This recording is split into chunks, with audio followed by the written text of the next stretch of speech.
계시록의 말씀을 살펴보겠습니다. 8장 12절에서 9장 12절까지 나팔 재앙들과 성도들을 향한 하나님의 은혜라는 제목으로 나누겠습니다. 말씀이 좀 길지만 우리 차근차근 교독해 보겠습니다. 넷째 천사가 나팔을 부니 해 3분의 1과 달 3분의 1과 별들의 3분의 1이 타격을 받아 그 3분의 1이 어두워지니 낮 3분의 1은 비춤이 없고 밤도 그러하더라.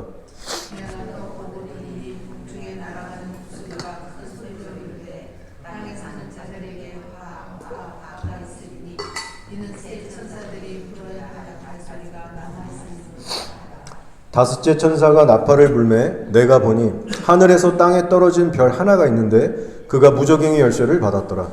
그가 무저갱을 여니 그 구멍에서 큰 파도의 연기 같은 눈을 얻어내 해와 공기가 그 구멍에 흘러가며 어두워진다. 또 황충이 연기 가운데로 땅 위에 나오매 그들이 땅에 있는 전갈의 권세와 같은 권세를 받았더라.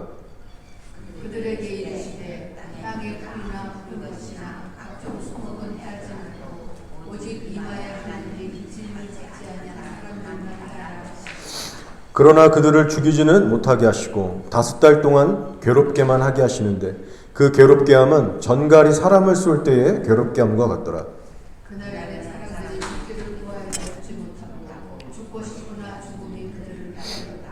황충들의 모양은 전쟁을 위하여 준비한 말들 같고 그 머리에 금 같은 관 비슷한 것을 썼으며 그 얼굴은 사람의 얼굴 같고 또 여자의 머리털 같은 머리털이 있고 그 이빨은 사자 이빨 같으며 또 철 호심병 같은 호심병이 있고 그 날개들의 소리는 병거와 많은 말들이 전쟁터로 달려 들어가는 소리 같으며 또 전갈과 같은 꼬리와 손은 살이 있어 그 꼬리에는 40달 동안 사람을 해하는 권세가 있더라. 그들에게 왕이 있으니 무저갱의 사자라. 히브리어로는 그 이름이 아바돈이요 헬라어로는 그 이름이 아볼로온이더라. 첫째 반 지나갔으나 아직도 이후에 화 둘이 이를 이룬다. 아멘. 지난주에 이어서 4번째 나팔과 5번째 나팔까지만 오늘 살펴보겠습니다.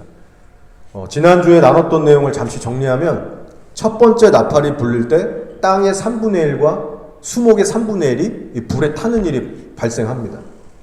그리고 두 번째 나팔이 불리면 바다의 3분의 1이 피가 되고요. 세 번째 나팔이 불리면 바다 말고 민물, 강, 샘물, 연못 이런 민물들의 3분의 1이 쓴 쑥처럼 되고 많은 사람들이 피해를 보고 죽게 된다고 했습니다. 그리고 나서 이제 네 번째 나팔이 불려지게 되는데 네 번째 나팔 때는 하늘의 이상 현상이 오기 시작합니다. 말씀에 보니까 해와 달과 별들의 3분의 1이 타격을 받고 그 3분의 1이 어두워진다라고 했어요. 낮과 밤의 3분의 1이 어두워진다는 겁니다. 이 말씀을 우리가 문자 그대로 받고 해석해야 될지 아니면 상징적으로 해석해야 될지 상당히 난감한 구절입니다. 자, 쉽지 않은 구절인데 먼저 우리가 과학적인 기준으로 한번 접근해 볼게요. 여러분도 아시는 것처럼 달과 별들은 스스로 빛을 낼 수가 없습니다. 유일하게 스스로 이 발광할 수 있는 발광체는 태양 하나예요. 그래서 해, 달, 별들의 빛이 3분의 1로 줄었다는 것은 사실상 뭐냐면 태양의 어떤 기능에 있어서 태양에 어떤 심각한 문제가 발생했다는 것을 우리가 짐작해 볼 수 있는 겁니다. 태양에 문제가 생겼기 때문에 달과 별들까지도 빛을 3분의 1을 잃어버리게 됩니다. 저도 궁금해서 좀 조사를 해봤습니다. 태양이 지구로 보내는 빛의 양에 있어서 약 0.1%의 변동은 지극히 정상적인 범위라고 합니다. 그러니까 태양의 어떤 나오는 그 빛의 에너지가 지구에 도달하는 그 양에 있어서 0.1%의 변동은 정상 범위라는 거예요. 자, 그런데 0.1% 정도가 아니라 33%까지 떨어진다. 지금 성경에서 얘기하는 것처럼 3분의 1까지 이게 떨어진다라고 하면은 이거는 천문학적인 어떤 퍼센티지의 변동이라는 거예요. 태양이 지구로 보내는 빛의 양이 3분의 1로 감소되면 이 지구상에 어떤 일이 벌어지는가? 이렇게 설명합니다. 정상적인 지구 평균 기온이 약 15도씨라고 합니다. 이게 평균 지구의 평균 기온이래요. 15도씨. 근데 3분의 1로 만약에 떨어지면 영하 마이너스 20도씨로 내려간다고 합니다. 평균 기온이. 그리고 일부 지역에서는 빙하 수준의 시대로 들어간다는 거예요. 다 얼어붙고. 자, 그럼 어떻게 될까요? 정상적인 생활이 불가능해지게 됩니다. 예를 들면 농업 같은 거 할 수가 없어요.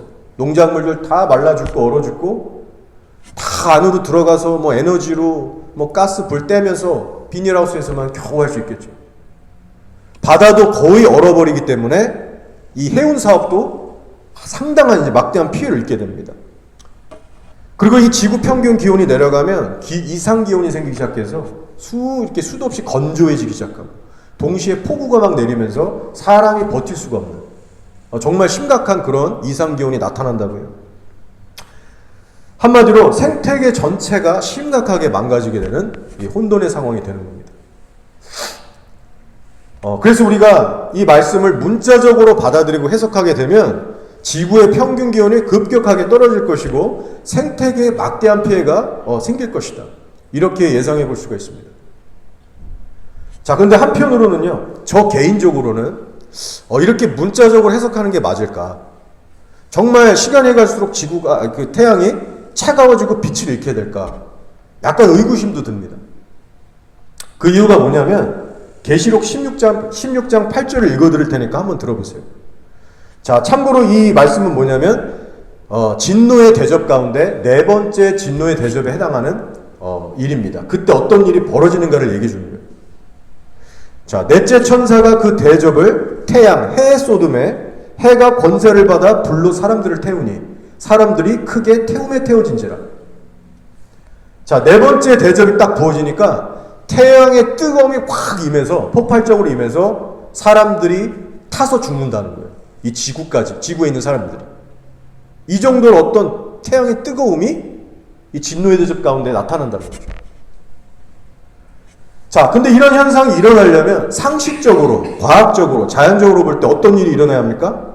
말세 지말이 될수록 7년 대환란의 시기가 가까울수록 지구 평균 기온이 점점 올라가야 됩니다. 태양의 열기가 갈수록 식어지는 게 아니고 갈수록 뜨거워져야 되는 거예요. 그래야 이 말씀에 나오는 것처럼 대접의 시즌이 됐을 때 사람들을 태울 정도의 어떤 거기까지 가는 겁니다. 이런 관점에서 볼 때 정말 태양빛이 문자 그대로 3분의 1 줄어들게 될까? 한순간에 급격하게 다운됐다가 나중에 또 한순간에 팍 올라가서 온도가 올라가서 사람들을 태울 정도가 될까? 그런 의구심이 든다는 거죠. 물론 하나님께서 작정하시고 하시면 불가능은 없겠죠. 뭐 왔다 갔다 차갑다 뜨겁게 다 할 수 있습니다. 그러나 우리가 상식적으로 접근할 때는 잘 이해가 안 되는 부분이 있다는 거예요. 자, 그래서 어떤 이들은 이렇게 해석하기도 합니다. 문자 그대로 태양빛이 3분의 1 줄어드는 게 아니고 우리가 살고 있는 이 지구 대기권에 저 하늘에 어떤 이상 현상이 생기면서 어떤 빛들을 막는 것, 차단하는 게 아닐까. 마치 오존층이 빵꾸가 나서 우리의 이 태양빛이 우리의 스킨 캔서를 일으키듯이 이 오존층, 이 레이어에 뭔가 문제가 생기는 게 아닐까. 그렇게 해석하는 그 주장들이 있습니다. 자, 그들이 뒷받침하는 주장은 이렇습니다. 첫 번째 나팔이 불릴 때 땅의 3분의 1과 수목의 3분의 1이 타면서 엄청난 끄름과 재들이 들끓게 될 것이고 날리게 될 것이고 그것이 대기를 덮을 것이다. 예전에 몇 년 전이죠. 필리핀에서 꽤 큰 화산 폭발이 일어났습니다. 저희 노숙자 봉사하시는 보야 아저씨가 필리핀 사람이라서 제가 그 뉴스를 이렇게 눈여겨봤던 기억이 납니다. 동네 이 영상을 보니까 필리핀 거리마다 화산재로 덮여서 칼라가 아예 없어졌더라고요. 뭐 빨간색이고 뭐 네온 사인이 또 다 없어지고 짙은 회색 거무튀튀한 그 화산재로 두껍게 다 쌓여 있는 거예요. 자동차도 재로 쌓여 있고 집들, 지붕, 거리 전부 다. 심지어는 하늘 색깔을 보여주는데 하늘이 우중충하게 회색으로 바뀌어 있더라고요. 화산재가 덮어서. 자, 몇 년 전에 호주에서 큰 산불이 났습니다. 아직도 기억나는 게 호주에서 그 난 산불 연기가 바람을 타고 뉴질랜드까지 와서 제가 주일 저녁이었어요. 7시 때였는데 집에서 딱 주차를 하고 하늘을 보는데 하늘 색깔이 핑크색이었어요. 붉은색이었어요. 뉴스를 보니까 호주 산불 연기가 뉴질랜드에 대게 와서 그렇다. 이상현상이 생기는 겁니다. 자, 하물며 첫 번째 낫발이 불릴 때 땅의 3분의 1이 타고, 그럼 땅의 3분의 1, 수목의 3분의 1이 탄다는 것은 어마어마한 양입니다. 호주의 몇 배가 되는 거죠. 3분의 1이 탈 때 뿜어지는 재들과 이 끓음들, 이 양이 얼마나 많겠습니까? 확실히 우리가 몰라도 지구 대기권을 정말 덮고 어떤 변화를 일으킬 가능성이 매우 높다는 거예요. 더군다나 이 둘째 천사가 낫발을 불 때는 엄청난 화산 폭발 같은 게 일어날 겁니다. 그때도 얼마나 이 많은 양의 화산재들이 나오겠어요. 자, 그래서 이들이 주장하는 것은 태양 자체는 이상 없이 그대로일 것이다.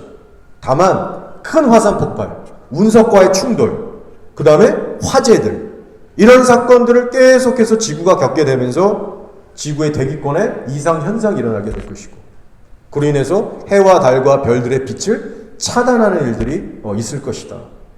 그렇게 해석하는 사람들이 있다는 겁니다. 상당히 일리 있는 주장 같아서 저도 참고하고 있는 해석 중 하나입니다. 자, 정리하면요, 어떤 식으로 이 사건이 이루어질지는 우리가 가봐야 알겠지만, 네 번째 재앙이 올 때는 분명한 건 뭐냐?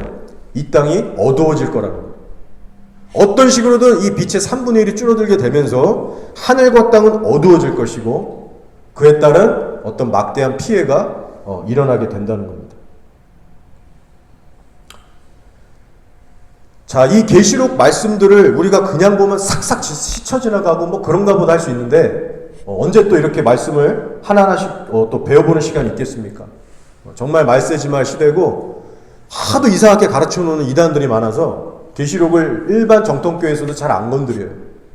제가 그 유명한 목사님들 다 찾아봤는데 디테일하게 가르쳐주지 않기 때문에 성도들이 평생 보지 않고, 또 들어도 궁금해서 찾다가 이상한 것도 이렇게 받게 되고. 그래서 여러분, 이 말씀이 실제적으로 어떤 거를 의미하고 이 땅에서 어떤 일이 벌어지는가를 이렇게 하나하나씩 살펴보는 건 되게 중요한 일입니다. 자, 지금까지 첫 번째 나팔부터 네 번째 나팔까지 살펴봤는데요. 자, 이제 다섯 번째 나팔을 살펴볼 차례입니다. 자, 근데 다섯 번째 나팔부터 나머지 일곱 번째 나팔까지는 성경이 뭐라고 표현하느냐? 화라고 하는 특별한 표현을 사용하고 있습니다.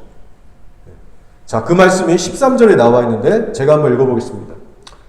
내가 또 보고 들으니 공중에 날아가는 독수리가 큰 소리로 이르되 땅에 사는 자들에게 화가 있으리니 이는 새 천사들이 불어야 할 나팔 소리가 남아있음이로다 하더라. 자, 다섯 번째 나팔, 여섯 번째 나팔, 일곱 번째 나팔을 일컬어서 화라고 얘기하고 있습니다. 자, 첫 번째 나팔부터 네 번째 나팔까지는 굳이 화라는 표현을 쓰지 않았어요. 근데 다섯 번째 나팔부터는 화라는 표현을 얘기하고 있습니다. 여기서 왜 굳이 화라고 표현을 하느냐? 이전에 나온 재앙들보다 이제부터 시작되는 재앙들은 훨씬 더 강도가 높기 때문에 그러는 거예요. 정리해보면 이런 겁니다. 첫 번째부터 네 번째 나팔까지는요, 그 재앙의 초점이 어디 있느냐? 사람 자체보다는 자연을 파괴하는 데 맞춰져 있었어요. 물론 네 번째 나팔 때 큰 이 운석 같은 게 떨어져서 물을 쓰게 해서 사람들이 죽을 거라고 했어요. 그러나 그럼에도 불구하고 첫 번째부터 네 번째 나팔의 그 주 메인 타겟은 자연입니다. 자, 근데 다섯 번째 나팔부터는요, 자연보다는 인간, 사람 자체가 타겟이 되기 시작하면서 수많은 사람들이 고통을 받기 시작하고 혹은 많은 사람들이 죽어나가는 그런 시즌으로 간다는 거예요. 이런 이유로 해서 이 땅에 사는 사람들에게 화가 남아있다고 천사가 선포하는 겁니다. 자, 그럼 다섯 번째 나팔이 불리면 어떤 무서운 일이 일어나는가? 하늘에서 땅에 떨어진 별 하나가 있는데 무저갱의 열쇠를 받고 무저갱을 엽니다. 자, 전에도 한번 말씀드렸어요, 이 부분을. 이 땅에 떨어진 별, 그래서 무저갱의 열쇠를 받은 이 존재는 문자 그대로 어떤 행성이나 운석이 아니고 영적 존재다. 인격적인 영적인 존재다라고 말씀드렸습니다. 자, 한번 PPT를 보실 텐데, 오늘 읽은 이 계시록 9장 1절 저 말씀하고 비슷한 내용이 또 어디 나오냐면 계시록 20장 1절 3절에도 나옵니다. 자, 그래서 이 첫 위에 건 저희 읽어봤으니까요. 밑에 걸 제가 한번 읽어보겠습니다. 계시록 20장 1절 3절. 또 내가 보매 천사가 무저갱의 열쇠와 큰 쇠사슬을 그의 손에 가지고 하늘로부터 내려와서 용을 잡으니 곧 옛뱀이요 마귀요 사탄이라. 잡아서 1000년 동안 결박하여 무저갱에 던져넣어 잠그고 그 위에 임봉하여 1000년이 차도록 다시는 만국을 미혹하지 못하게 했는데 그 후에는 반드시 잠깐 놓이더라. 자, 이 계시록 20장의 말씀 배경, 그러니까 언제 일어나는 사건이냐면요, 예수님께서 재림하시고 천녀왕국이 다 지난, 천녀왕국이 시작되는 시점에 이 계시록 20장이 이루어지는 거예요.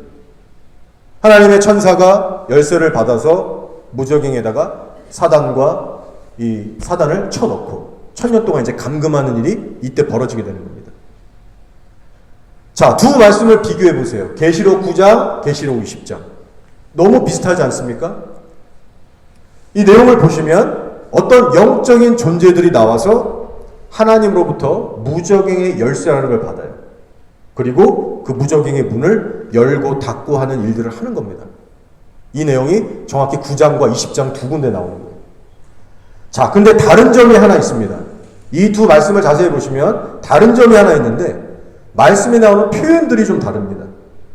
자, 예를 들어 계시록 9장 1절, 오늘 우리가 읽은 5번째 납할 때 나오는 이 말씀 보세요. 계시록 9장 1절에서는 별이 하늘로부터 땅에 떨어졌다라는 표현을 씁니다. 뉘앙스가 상당히 부정적이에요. 딱 별이 땅에 떨어졌다는 표현은요, 뭔가 땅으로 내어 쫓겼다, 땅으로 추락하다, 뭔가를 하나님께 잘못해서 추방당하다, 이런 부자연스러운 느낌이 확 듭니다. 반면에 계시록 20장 1절에서 3절에 나오는 표현을 보세요. 그런 느낌이 전혀 들지 않습니다.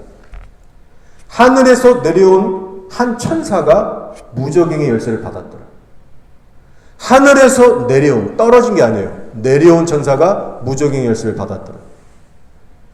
하늘에서 내려왔다는 표현은 자연스럽고 선하고 좋은 느낌을 줍니다. 땅에 떨어졌다와 하늘에서 내려왔다는 너무나도 다른 어떤 느낌을 우리에게 주지 않습니까? 한쪽은 추방의 느낌이 강하고 다른 쪽은 하나님께 속한 존재, 하나님이 보내신 존재라는 것이 느껴집니다. 이 말씀을 계속 묵상하다 보면 어떤 성경의 뉘앙스나 그 영적인 의미를 캐치할 수가 있거든요. 그런 겁니다. 따라서 이 5번째 납할 때 이 땅에 떨어지는 별은 어떤 영적 존재냐? 그 질문에 대해서 저는 이렇게 해석합니다. 사탄이거나 혹은 어떤 높은 위치에 있는 어떤 악한 영이었을 것이다. 하나님께 속한 천사라기보다는 반대쪽일 것이다. 자, 그런데요, 어느 쪽으로 해석하든 간에 결과물은 다르지 않습니다. 그래서 사실 그렇게 중요한 부분은 아니지만 요걸 또 반대로 해석하는 분들이 많기 때문에 말씀드리는 겁니다. 이 땅에 떨어진 별을 사탄으로 보든 하나님께 속한 선한 천사로 보든 5번째 나팔이 불리면요, 하나님께서 무저갱의 열쇠를 그에게 주시고 문을 열게 하시고 이 땅에 황충들의 재앙이 시작되는 겁니다. 이 결과물에 대해서는 변화가 없기 때문에 이 정도로 여러분이 이해하고 계시면 될 것 같아요. 자, 그래서 첫 번째에서 네 번째 나팔 재앙까지는 자연계 안에서만 벌어지는 일이었다면 5번째 나팔에서는 영적 세계인 무저갱까지 동원되면서 훨씬 더 무섭고 심각한 상황이 되는 겁니다. 자, 이제 말씀을 보시면 무저갱의 문을 열 때 그 안에서 뭐가 나온다고 하는가? 큰 화덕의 연기 같은 게 올라오면서 해와 공기가 어두워질 것이다. 자, 누군가가 산에서 장난치다가 산불을 내서 산불에서 나는 연기가 아니고 무저갱으로부터 나오는 연기라고 성경이 분명히 얘기하고 있습니다. 해와 공기를 어둡게 하는 연기가 무저갱에서 나온다는 거예요. 영화같이 말도 안 되는 얘기 같습니다. 그러나 이 부분은요, 비유적으로나 추상적으로 해석할 수 있는 영역이 아닙니다. 성경이 무저갱이라고 말할 때는요, 실존하는 무저갱을 얘기하는 거예요. 이게 어떻게 막 추상적으로 접근할 수가 없는 겁니다.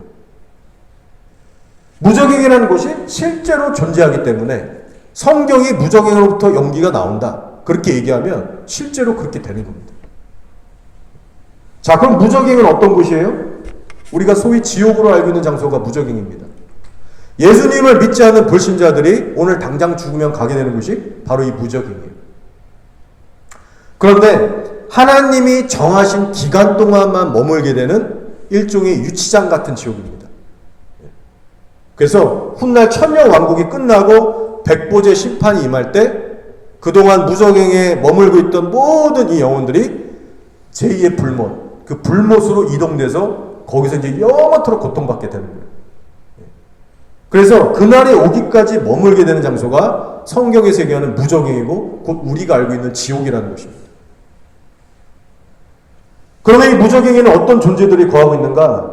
불신자들만 있는 게 아니고 타락천사들 중에 일부가 갇혀있기도 합니다.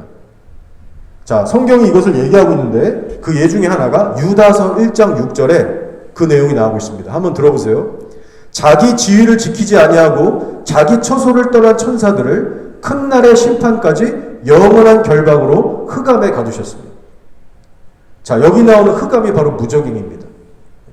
이 타락 천사들 일부가 있는데 하나님의 주권에 의해서 이들은 무적행의 흑암, 거기에 갇혀 있다는 거예요.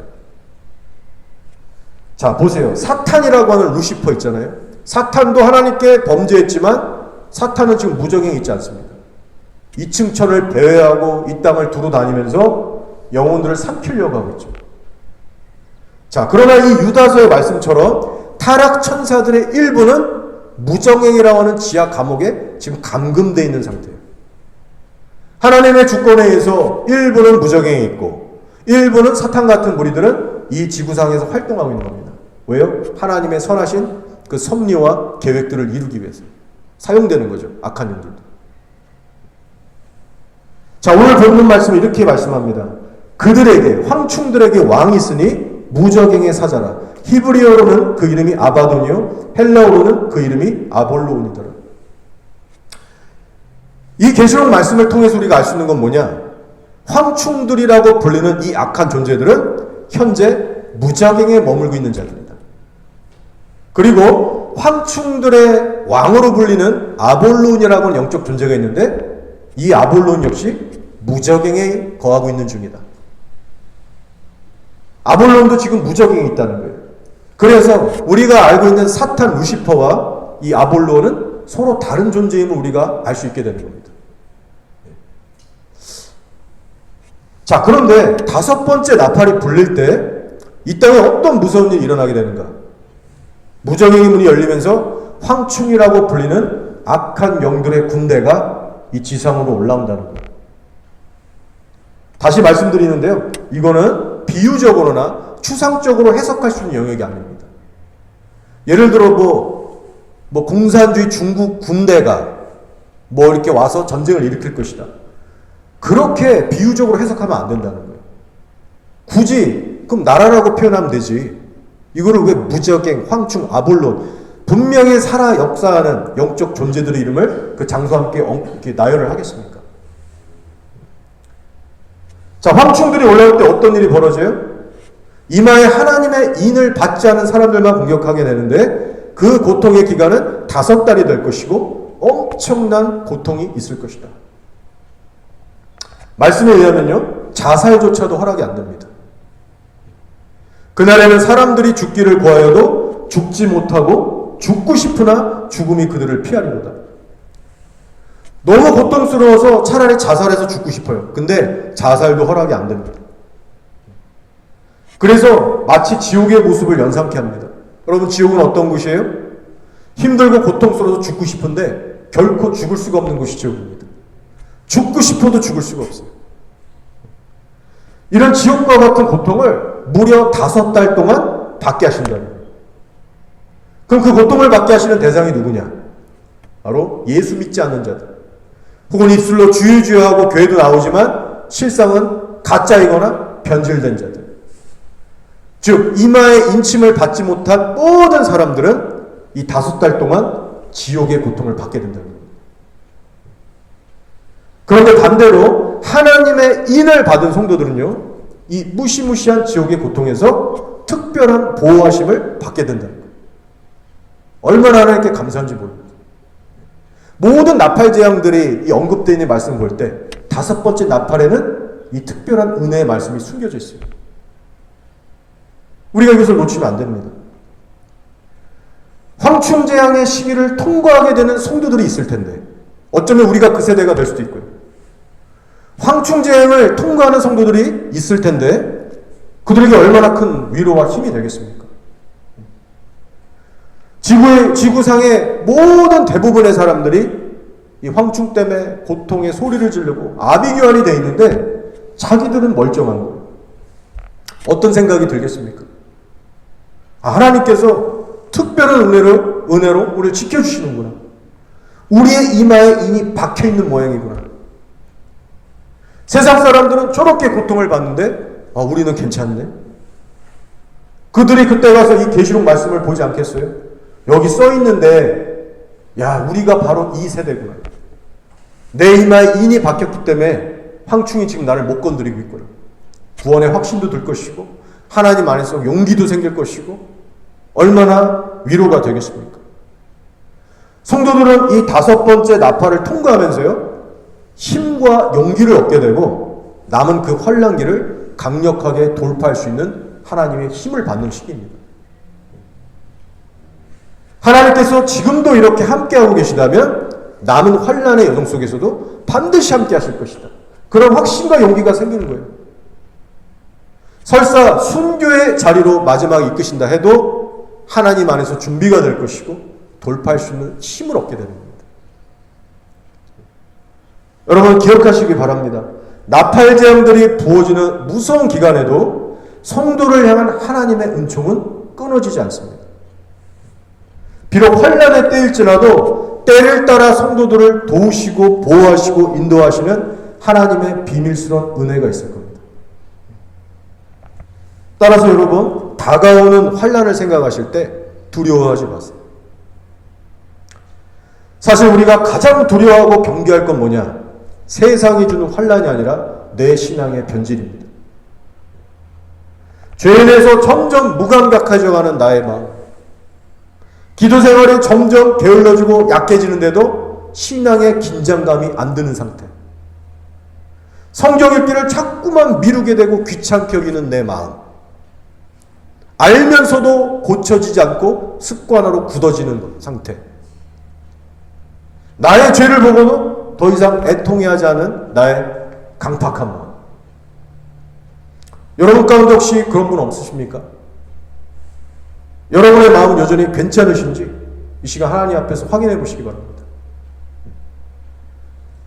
시간이 갈수록 변해가는 우리의 마음이 가장 경계해야 될 경계 대상 1호라는 것을 여러분 기억하셔야 됩니다. 마음이 변질되면 삶도 망가지기 시작하고 결국 하나님과 멀어지게 됩니다. 그래서 잠언 4장 23절의 말씀에 이렇게 얘기합니다. 모든 지킬 만한 것 중에 더욱 내 마음을 지키라. 생명의 근원이 이에서 남이니라. 정작 내 마음을 못 지키면서 맨날 유튜브 보면서 세상 돌아가는 얘기만 다 챙기고 걱정하고 있다면 정말로 어리석은 사람입니다. 저와 여러분은 그런 어리석은 자들이 되서는 안 돼요. 앞으로 다가올 환난을 두려워할 게 아니라 내 마음부터 지키는 일에 날마다 힘써야 합니다. 자, 누가 이마에 표를 받을 수 있어요? PPT를 보시면 에스겔서 9장 4절입니다. 예전에 나눈 적이 있죠. 제가 다시 한번 말씀을 읽어보겠습니다. 누가 이마에 표를 받을 수 있는가? 여호와께서 이르시되 너는 예루살렘 성읍 중에 순행하여 그 가운데서 행하는 모든 가증한 일로 말미암아 탄식하며 우는 자의 이마에 표를 그리라 하시고 늙은 자와 젊은 자와 처녀와 어린이와 여자를 다 죽이되 이마에 표 있는 자에게는 가까이 하지 말라. 자, 가증한 일에 대해서 탄식하고 운다는 의미는 단순히 눈물을 흘린다거나 감정적으로 센치해진다는 그런 의미가 아닙니다.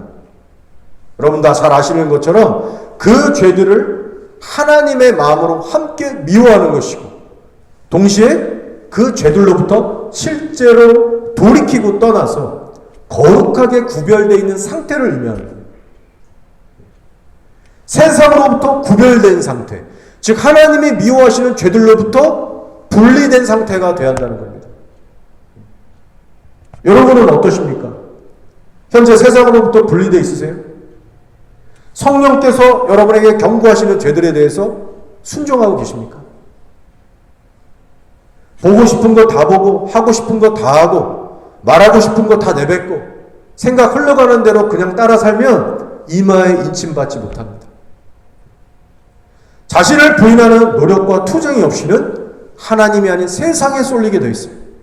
세상의 양다리 걸치면서 이중적인 삶을 살아갈 수밖에 없습니다. 그러면 어떻게 이마에 인을 받을 수 있겠습니까? 현재 여러분의 삶에 죄와의 격렬한 싸움이 있는지, 그리고 그에 대한 승리의 열매들이 있는지를 한번 확인해 보세요. 그리고 이 시간 하나님 앞에 새롭게 결단하시고 돌아가시기 바랍니다. 이제 말씀을 정리하면서 마치겠습니다. 자, 계시록에 나온 황충 사건과 너무 닮고 비슷한 사건이 구약성경 출애굽기에도 나옵니다. 자, 하나님께서 바로왕과 이집트를 10가지 재앙으로 치시는데 놀랍게도 4번째 재앙부터는 어떤 일이 벌어지느냐? 이집트는 파리떼로 치시는데요, 이스라엘에 거하는 고센 땅에는 파리떼가 역사하지 않습니다. 이집트 사람들에게는 악성 종기가 나서 난리가 났는데 이스라엘 사람들은 단 한 사람도 악성 종기가 나지 않는 거예요. 이집트 땅은 온 어둠으로 드리워지는데 고센 땅엔 빛이 임하는 겁니다. 4번째 재앙부터 이스라엘을 특별히 구별하시고 보호하시기 시작하는 거예요. 그때 이스라엘 백성들이 얼마나 큰 은혜를 받고 힘을 얻었겠습니까? 이와 같은 놀라운 하나님의 은총이 7년의 환란을 통과하는 진실한 성도들에게도 있을 거라는 말씀이에요. 구약의 하나님은 신약의 하나님이십니다. 특히 오늘 말씀에서 확인한 것처럼 5번째 나팔이 불리고 무저갱에서 황충의 군대들이 올라올 때 성도들을 보호하시는 특별한 은혜가 예비되어 있습니다. 그 후에 6번째 나팔이 불리고 그 후에 또 7번째 나팔이 불리면서 진노의 7 대접이 이 땅에 쏟아질 때도 성도들을 향한 하나님의 은밀한 은혜와 보호하심이 있을 겁니다. 오늘은 시간 관계상 다 나눌 수 없지만 사실상 옛날에 이와 관련된 구조들을 나눈 적이 있어요. 그러나 환란기에 아무리 하나님의 은혜가 있다 해도 성도들의 삶은 당연히 매우 어려울 겁니다. 자, 한번 생각해 보세요. 마지막 한 일에, 전무후무한 한 일에라고 하셨는데 교회들의 삶이 어떻게 쉽기만 하겠습니까? 많은 성도들이 붙잡히고 순교당하고 어려움을 당할 거라고 예언하고 있습니다. 그리고 나팔재앙들로 인해서 해, 달, 별, 물 다 쑥대밭이 될 때 이 땅에서 살아가는 저와 여러분에게도 실질적인 어떤 간접적인 피해들이 엄청 날 겁니다. 땅이 갈라지고 뭐 난리가 천지가 나는데 그 여파를 우리가 왜 안 보겠어요? 우리의 삶도 힘들어질 수밖에 없어요. 그러나 황충재앙을 통해서 우리가 확인했듯이 세상 사람들은 알 수도 없고 세상 사람들에게는 주어지지도 않는 어떤 하나님의 특별한 은혜와 보호하심이 성도들에게 부어진다는 겁니다. 어떤 식으로 될지는 우리 자세히 몰라요. 그러나 분명히 있을 거예요. 때를 따라서 성도들에게 힘과 은혜와 도움을 주시면서 그 모든 환난의 과정을 넉넉히 이기게 하실 겁니다. 저희 모두 이 좋으신 하나님만 의지하고 섬기면서 다가오는 이 환난의 시대를 담대하게 맞이하기 원합니다. 예수님께서 함께 하시겠다고 약속하셨어요. 마태복음 28장 20절입니다.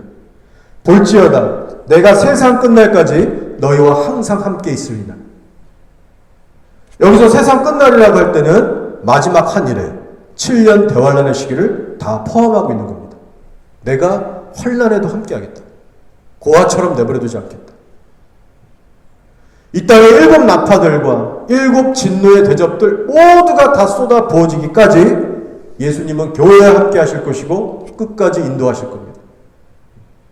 따라서 여러분 믿음 안에서 담대하시고 주 안에서 소망을 가지시기 바랍니다. 주님 안에서 마지막 때를 정말 지혜롭게 또 단단하게 준비하시는 저 여러분 모두가 되시기를 주의 이름으로 축복합니다. 아멘.